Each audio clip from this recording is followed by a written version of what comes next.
आई रेणुका देवीच्या आशीर्वादाने ओ श्री चिंतामणी महाराजच्या कृपेने माझ्या पहिल्या ब्लॉगला सुरुवात करत आहोत. आता वाजल्या सकाळच्या 9 आणि आमचा डब्बा पण तयार आहे. मी पण बूट वगैरे घालून तयार आहे आणि आमची गाडी पण येऊन उभी आहे आणि आमचे मेंबर पण बाकी मेंबरची वाट पाहत बसलेले. मी म्हटलं चला खूप वेळ उराला उचलली कॅन म्हटलं बसा बरं बरं. आणि आमचा भाचा त्याविषयी खतरनाक म्हटलं बाबू उतरणार म्हणते मी नाही उतरत. म्हटलं उतरणार म्हणते मी नाही उतर. म्हटलं आम्ही काय नाही येऊ तो म्हणते या पैदल. म्हटलं अरे बापरे लय खतरनाक आजकालचे पोरं भाऊ.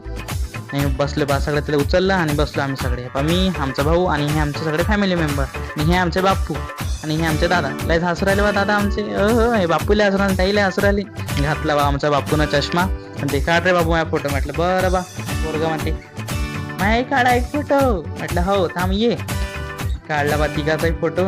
असे फोटो वगैरे काढून आम्ही पोचलो. माझी चिंतामणी नागरी सुंदर कडम स्वच्छ कडम. ही काका आपलं पोट भागवण्यासाठी इथे गाणे म्हणतात. याला थोडेसे पैसे देत राहा. आणि हे आहे श्री चिंतामणी देवस्थान कडम. आणि अंदर जातो तर काय वरतं बघितलं आम्ही पन्नीचं छत खूप छान वाटते.